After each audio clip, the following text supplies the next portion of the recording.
بعض لوگ کہہ دیتے ہیں اللہ تعالیٰ 70 ماؤں سے زیادہ محبت کرتے ہیں. بھائی نہیں، یہ بات ٹھیک نہیں ہے. 70 ماؤں کی محبت تو بہت تھوڑی سی ہے. ساری دنیا کی ماؤں کی محبت کو جمع کر لیا جائے تو وہ بھی چھوڑا ہے. بھائیوں کی محبت، بہنوں کی محبت، مخلوق کی آپس کی محبتیں، ساری محبتیں اللہ تعالیٰ کی رحمت کا 100واں حصہ ہے جو کچھ مخلوق کے پاس ہے. اور اللہ کے پاس خود 100 حصے موجود ہیں، اور قیامت کے دن اللہ تعالیٰ وہ 100 حصوں کے ساتھ ایمان والوں پر مہربانی فرمائیں گے. اب آپ بتائیے، کوئی ماں اپنے بچے کو آگ میں جلتا دیکھ سکتی ہے؟ کوئی دیکھ سکتی ہے؟ نہیں دیکھ سکتی. جب ماں اپنے بچے کو آگ میں جلتا نہیں دیکھ سکتی، اللہ تعالیٰ بھی اپنے بندے کو جہنم کی آگ میں جلتا نہیں دیکھ سکتے. حدیث مبارکہ میں ہے کہ نبی علیہ السلام لشکر کو لے کر واپس تشریف لا رہے تھے. ایک بستی کے پاس رکے. اس بستی میں ایک عورت تھی جو تندور سے روٹیاں لگاتی تھی. وہ کہنے لگی کہ میں مسلمانوں کے پیغمبر علیہ السلام سے ملنا چاہتی ہوں. چنانچہ وہ آئی اور نبی علیہ السلام سے عرض کرنے لگی، اے اللہ کے حبیب صلی اللہ علیہ وسلم، میں تندور پہ روٹیاں لگاتی ہوں، میرا چھوٹا سا بچہ ہے، وہ میرے قریب بھی آتا ہے نا تو میں اس کو قریب نہیں آنے دیتی کہ آگ کی گرمی نہ اس کو کہیں لگ جائے. کیا میں یہ سوچ سکتی ہوں کہ میرا بیٹا میرے تندور کی آگ کے اندر گرے اور میں اس کو آنکھوں سے دیکھوں؟ نبی علیہ السلام نے فرمایا نہیں. اس نے کہا کہ اچھا پھر یہ بتائیے، اللہ تعالیٰ جب ماں سے زیادہ بچوں سے محبت کرتے ہیں تو وہ اپنے بندوں کو جہنم کی آگ میں کیسے ڈالیں گے؟ حدیث مبارکہ میں ہے کہ نبی علیہ السلام نے سر کو جھکا لیا اور آپ کی مبارک آنکھوں سے آنسو آنے لگ گئے. پھر تھوڑی دیر بعد آپ نے سر اٹھایا اور فرمایا کہ اللہ تعالیٰ اپنے بندوں کو جہنم میں نہیں بھیجنا چاہتے. بندے اپنے گناہوں اور نافرمانیوں کی وجہ سے اپنے پاؤں پہ کلہاڑی مارتے ہیں، یہ خود جہنم کا راستہ ہموار کرتے ہیں، اللہ نہیں بھیجنا چاہتے. تو آپ بتائیے کہ جب ماں بچے کو جہنم کی آگ میں نہیں ڈالنا پسند کرتی، اللہ تعالیٰ اپنے بندے کو جہنم کی آگ میں ڈالنا کیسے پسند فرمائیں گے؟ اسی لیے قرآن مجید کی ایک آیت ہے، بسم اللہ مجرہا و مرساہا ان ربی لغفور الرحیم. محسنین نے لکھا ہے کہ اللہ تعالیٰ نے اس میں سے آدھا حصہ دیا تھا حضرت نوح علیہ السلام کو. چنانچہ جب انہوں نے اپنی کشتی کو چلانا ہوتا تھا تو وہ پڑھتے تھے بسم اللہ مجرہا، کشتی چل پڑتی تھی. جب بریک لگانی ہوتی تھی تو پڑھتے تھے بسم اللہ مرساہا، تو وہ رک جاتی تھی. تو کشتی چلتی بھی تھی، رکتی بھی تھی. تو مفسرین نے لکھا ہے کہ اگر اس کلمے کے ملنے سے نوح علیہ السلام کو اللہ نے پورے طوفان میں سے محفوظ فرما لیا اور ان کی کشتی کو پار اتار دیا، اس امت کو اللہ نے یہ پوری آیت عطا فرمائی. اللہ تعالیٰ اس آیت کے بدلے ان کو قیامت کے دن کی سختیوں کے طوفان میں سے بھی پار اتاریں گے اور ان کی کشتی کو کنارے لگا کے ان کو جنت عطا فرما دیں گے. اللہ تعالیٰ کی رحمت کا یہ معاملہ ہے کہ حضرت موسیٰ علیہ السلام نے دعا مانگی، اے اللہ میرے بھائی ہارون کو میرا ساتھ پیغمبر بنا دیجئے. اللہ نے ایک لمحے میں ان کے بھائی کو پیغمبر بنا دیا. جس کی رحمت اتنی ہے، ایک لمحے میں چاہے تو پیغمبر بنا دے. وہ کسی ایک بندے کو ایک لمحے میں ولی کیوں نہیں بنائے گا؟ مگر اس کی رحمت کا معاملہ ہے. کلمے کا دوسرا حصہ ہے محمد الرسول اللہ.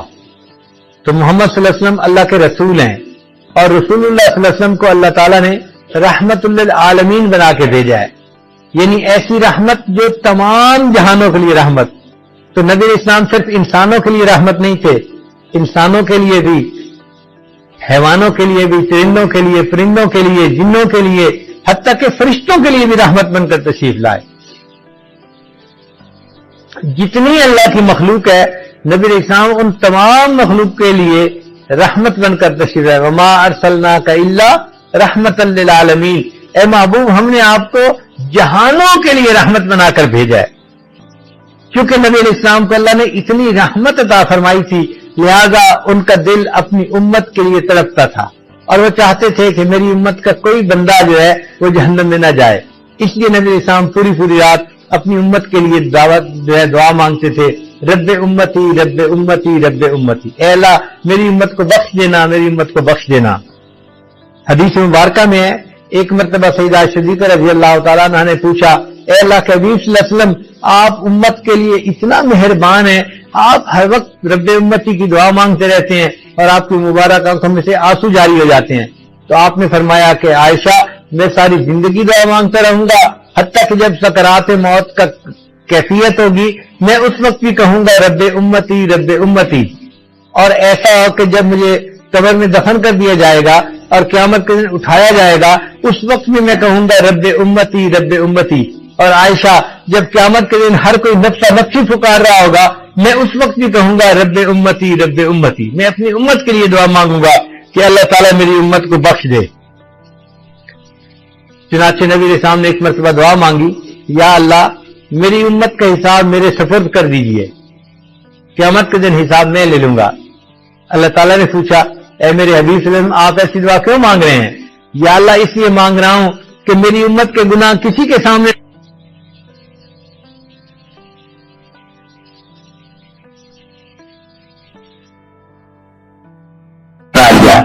دنیا میں جو بندے کو پریشانی آتی ہے, مصیبت آتی ہے, بیماری آتی ہے, دکھ پہنچتا ہے, اس پر اس کے سب گناہوں کو معاف کر دیا جاتا ہے.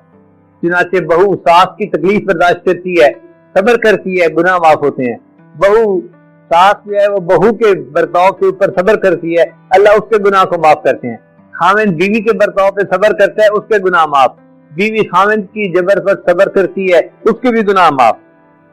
چنانچہ اللہ نے دنیا میں ہی سب گناہوں کو معاف کرنے کا معاملہ فرما دیا. اب ذرا ارحم الراحمین کا معاملہ دیکھیے, اللہ نے گناہوں کو کیسے کیسے معاف کیا. سب سے پہلی بات ذرا توجہ کے ساتھ سنیے گا کہ ہر انسان کے ساتھ عمل لکھنے والے دو فرشتے ہیں. ایک فرشتہ دائیں کندھے پہ سمجھ لیجئے اور ایک فرشتہ بائیں کندھے پہ, کرامن کاتبین ان کو کہتے ہیں. اور ان میں جو نیکی لکھنے والا فرشتہ ہے وہ افسر بنا دیا. گناہ لکھنے والا فرشتہ اپنی مرضی سے گناہ نہیں لکھ سکتا جب تک کہ نیکی والا فرشتہ اس کو NOC نہ دے. چنانچہ جب کوئی بندہ نیکی کا ارادہ کرتا ہے تو ارادہ کرنے پر نیکی کا فرشتہ نیکی لکھ لیتا ہے, ایک نیکی لکھ لیتا ہے. اس نے نیکی کا ارادہ کر لیا, چلو ایک نیکی لکھ دی گئی. اور گناہ لکھنے والا فرشتہ جب وہ دیکھتا ہے کہ اس نے گناہ کا ارادہ کیا تو وہ کہتا ہے جی کہ کیا میں گناہ لکھ لوں؟ تو وہ فرشتہ جواب دیتا ہے کہ گناہ کیا تو نہیں ہے نا, کیوں لکھتے ہو؟ چنانچہ وہ نہیں لکھنے دیتا حتیٰ کہ وہ بندہ گناہ کر لیتا ہے. تو گناہ لکھنے والا فرشتہ کہتا ہے اب تو اس نے گناہ کر لیا, اب میں لکھ لوں؟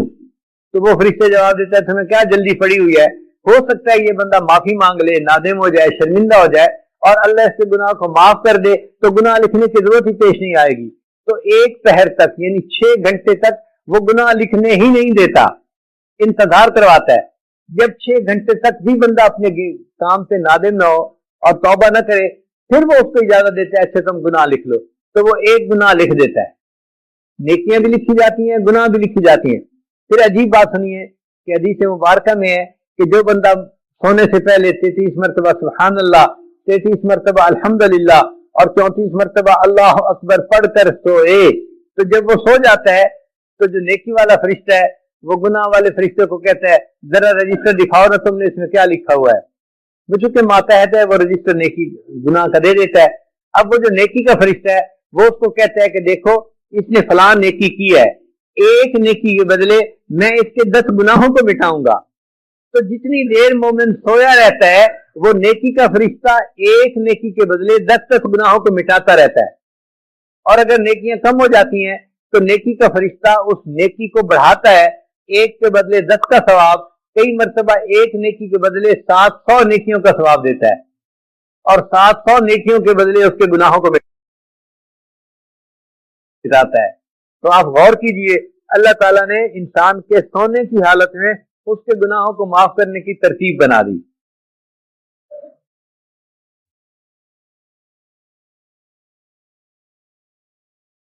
حدیث مبارکہ میں ہے کہ جو بندہ شادی شدہ ہوتا ہے اس کی 2 رکعت پر اللہ تعالیٰ ایک غیر شادی شدہ کی 82 رکعتوں کا ثواب عطا فرماتے ہیں. تو بھئی شادی شدہ بندے کو زیادہ ثواب کیوں ملا؟ اللہ نے فرمایا اس کے اوپر حقوق العباد بھی ہیں, بیوی بچوں کے حقوق بھی ہیں. اب یہ بیوی بچوں کے حقوق ادا کرنے کے ساتھ ساتھ جب میرا حق ادا کرتا ہے تو میں اس کو 82 گنا زیادہ اجر عطا فرما دیتا ہوں.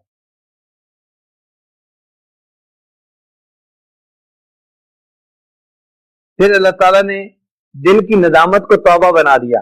اگر کوئی بندہ زبان سے کوئی لفظ نہیں بولتا، صرف دل میں نادم ہو جاتا ہے، میں نے برا کیا، میں نے اس کو ہرٹ کیا، برا کیا، میں نے اچھا نہیں کیا، زبان سے کچھ نہیں کہتا، دل میں صرف ریپینٹ کرتا ہے، تو حدیث مبارکہ میں ہے دل پہ ریپینٹ کرنے پر اللہ اس کے توبہ کو قبول فرما لیتے ہیں، چاہے زبان سے ایک لفظ بھی نہ کہ الندم توبۃ، دل کی ندامت یہ توبہ ہوتی ہے۔ پھر دنیا میں جو تکلیف پہنچتی ہے اس پر بھی اللہ اس کے گناہوں کو معاف کر دیتے ہیں۔ مثلاً کوئی ٹھوکر لگی، کوئی زخم لگا، کوئی ایکسیڈنٹ ہوا، کوئی بیماری آ گئی، کوئی پریشانی آ گئی، فاقہ آ گیا، کوئی بھی تکلیف جو دنیا میں پہنچتی ہے، ہر تکلیف کے بدلے اللہ اس کے گناہوں کو معاف کر دیتے ہیں۔ علماء نے لکھا ہے اگر اس نے فرض کرو اپنا ایک ویلٹ تھا، بٹوا تھا، وہ دائیں جیب میں ڈال لیا اور پھر بھول گیا اور اس نے نکالتے ہوئے اس کو بائیں جیب میں ڈھونڈا، جب ہاتھ ڈالا تو بائیں جیب میں بٹوا نہیں تھا، تو اس کو شوق لگا تھوڑی دیر کے لیے، او میرا بٹوا کدھر ہے، اور پھر دائیں جیب میں اس کو مل بھی گیا، یہ جو تھوڑی دیر کے لیے اس کو شوق ملا، اس پر بھی اللہ اس کے گناہوں کو معاف فرما دیتے ہیں۔ حدیث مبارکہ میں ہے کہ اگر کسی بندے کے گھر میں چراغ جل رہا تھا اور وہ اچانک بجھ گیا اور اس بندے نے انا للہ پڑھ دی، اللہ انا للہ پڑھنے پر چراغ کے بجھنے پر بھی اس کے گناہوں کو معاف فرما دیتے ہیں۔ آپ دیکھیے اگر چراغ کے بجھنے پر گناہ معاف ہوتے ہیں تو اگر کسی کے گھر میں کوئی فوت ہو جائے، کسی کا زندگی کا چراغ بجھ جائے تو اس کو کتنا اجر نصیب ہوگا۔ اس لیے دنیا میں جو پریشانی ملتی ہے وہ ہمارے لیے گناہوں سے بخشش کا سبب بنتی ہے۔ حدیث مبارکہ میں ہے کہ بندہ بیمار ہوتا ہے، اللہ تعالیٰ فرشتوں کو بلا کر فرماتے ہیں کہ میرے فرشتوں یہ میرا بندہ بیمار ہے، اب اس کے منہ سے درد کی وجہ سے کراہنے کی آواز نکلے گی، تو یہ کراہے گا مگر تم اس کے نام اعمال میں سبحان اللہ الحمدللہ پڑھنے کا اجر لکھتے رہنا۔ یہ کروٹ لے گا اور درد ہوگی اس کو، تو کروٹ بدلنے پر تم رکوع اور سجود کا ثواب اس کے نام اعمال میں لکھ دینا۔ حدیث مبارکہ میں ہے وہ بندہ بیماری سے شفا یاب ہوتا ہے تو اس طرح گناہوں سے پاک ہوتا ہے جیسے اس دن گناہوں سے پاک تھا جب اس کی والدہ نے اس کو جنم دیا تھا۔ اس طرح گناہ معاف ہو جاتے ہیں دنیا کے اندر۔ پھر اگر ہو سکتا ہے کوئی بندہ خود استغفار نہ کرے یا نیکی نہ کرے تو اللہ نے اور مہربانی فرما دی، مچھلیوں کو، چیونٹیوں کو، پرندوں کو ایمان والوں کے لیے استغفار پر لگا دیا۔ چنانچہ حدیث مبارکہ میں ہے کہ مچھلیاں ایمان والوں کے لیے استغفار کرتی ہیں، پرندے کرتے ہیں، چیونٹیاں کرتی ہیں، اور قرآن مجید میں ہے کہ فرشتے بھی ایمان والوں کے لیے استغفار کرتے ہیں۔ وَيَسْتَغْفِرُونَ لِمَنْ فِي الْأَرْضِ، جو زمین میں ہے ایمان والے ان کے لیے اللہ کے فرشتے بھی استغفار کرتے ہیں، اور ان کے استغفار کو بہانہ بنا کر اللہ ایمان والوں کے گناہوں کو معاف فرما دیتے ہیں۔ پھر فرمایا کہ ایک دوست کے لیے دوسرا دوست پیٹھ پیچھے جو دعا کرتا ہے اللہ تعالیٰ اس دوست کی دعا کو قبول فرما لیتے ہیں۔ اب یہ کہیں نہیں لکھا ہوا کہ نیک دوست کی دعا قبول ہوتی ہے اور گناہگار کی دعا قبول نہیں ہوتی، نہیں، دوست کی دعا۔ تو جب اللہ تعالیٰ دوست کی دعا کو قبول فرماتے ہیں تو دیکھیے اللہ تعالیٰ کی رحمت کی کیا انتہا ہے۔ حدیث مبارکہ میں ہے کہ جو بندہ جمعہ کے دن وقت پہ آتا ہے جمعہ کی نماز سے پہلے اور اپنی سنتیں پڑھتا ہے اور امام صاحب کا خطبہ سنتا ہے اور پھر جمعہ کی نماز پڑھتا ہے، پچھلے جمعے سے لے کر اس جمعے تک جتنے گناہ کیے تھے اللہ سب گناہوں کو معاف فرما دیتا ہے۔ پھر حدیث مبارکہ میں ہے جو بندہ رمضان کے روزے اچھے طریقے سے رکھتا ہے، تراویح ٹھیک طریقے سے پڑھتا ہے، تو رمضان کی وجہ سے پچھلے رمضان سے لے کے اس رمضان تک جتنے گناہ کیے تھے اللہ سب گناہوں کو معاف فرما دیتے ہیں۔ پھر اگر کوئی بندہ حج کرے اور عمرہ کرے تو اس کے گناہوں کو اللہ اس طرح معاف کر دیتے ہیں کہ رجا کا یومن ولدت امہ، وہ اس طرح پاک ہو کے لوٹتا ہے جیسے اس کی والدہ نے اس کو جنم دیا تھا، جیسے اس دن گناہوں سے پاک تھا، حج عمرے سے واپس اس طرح گناہوں سے پاک ہو کے آتا ہے۔ حدیث مبارکہ میں ہے جب کوئی بیوی اپنے خاوند سے حاملہ ہوتی ہے تو جیسے حمل ٹھہر جاتا ہے اللہ تعالیٰ اس عورت کے پچھلے سب گناہوں کو معاف فرما دیتے ہیں۔ پھر حدیث پاک میں فرمایا کہ جب اس عورت کے یہاں بچے کی ولادت ہوتی ہے تو جس لمحے ڈیلیوری ہوتی ہے اللہ تعالیٰ اس کی پچھلی زندگی کے سب گناہوں کو معاف فرما دیتے ہیں۔ اور پھر حدیث پاک میں ہے کہ اگر وہ ماں اپنے بچے کو کلمہ سکھاتی ہے، اللہ کا نام سکھاتی ہے، اور بچہ بولنے لگتا ہے تو اللہ کا نام بولتا ہے، تو اللہ کا نام بولنے پر اللہ اس کے ماں باپ کے پچھلے سب گناہوں کو معاف فرما دیتے ہیں۔ آپ غور کیجئے